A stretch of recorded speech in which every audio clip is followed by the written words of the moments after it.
Hi, my name is Austin. Let's talk about inductive Bible study.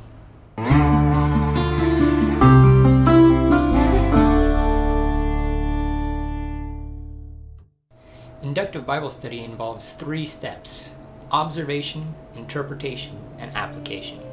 Now, sometimes there's added to this list a 4th step called correlation, where you take the observations and interpretations and applications that you have found and correlate them to other doctrines and passages of Scripture. In my opinion, correlation more properly fits in the observation area, because you observe a passage of Scripture in light of the context of that sentence or paragraph or chapter or book or testament, and ultimately you observe every passage in light of the rest of Scripture. So correlating it really is an observational step because that passage exists in Scripture. Now, observation involves a variety of ways, but I think the best things can be observed under certain categories. For instance, words are either verbs, nouns, prepositions, conjunctions, and so forth.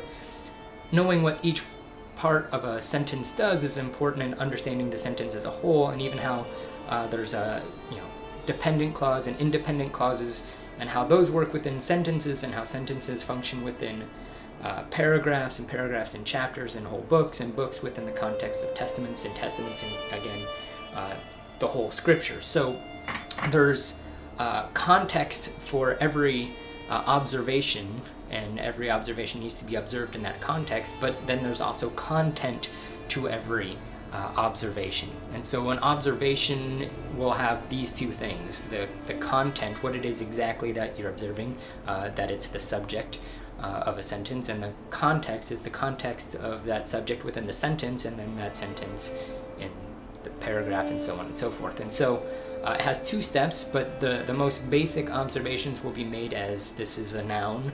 This noun is functioning as a subject. This subject is really the theme of this whole paragraph and even the whole book, or whatever it is. And so observations are important, but they can be broken down into several steps, but you can't call them anything if you don't know what to call them. If you don't know what a verb is or a noun is, then you're not going to say this is a verb or this is a noun and this is how it's functioning. So in order to make good and accurate observations, you need to have a good vocabulary of grammatical terms.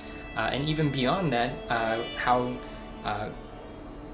literature works. Different genres function in different ways, and knowing how those structures work is helpful in making observations. For instance, when you're observing the Psalms are poetry, and so knowing how Hebrew poetry works, for instance, will be helpful in interpreting Hebrew poetry, or even more basically, making valid observations. The first observation, the most significant observation perhaps, would be that it's poetry.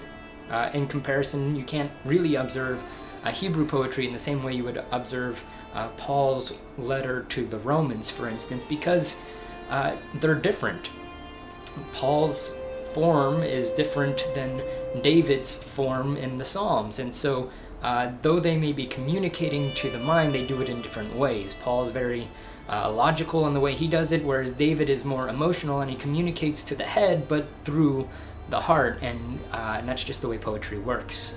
So observations are the very first step you do, but in order to make good and valid observations, it's helpful to know grammatical terms, literary terms, how to describe how a dependent clause is dependent on independent clause, and then you can really untangle some of Paul's longer sentences, or even knowing how poetry works, specifically even Hebrew poetry and wisdom literature in the Old Testament. When you're observing those things, it's helpful to know what to call each part and how those parts function together to communicate what they're trying to communicate. So before you make any interpretations of your observations, you're making good and sound observations.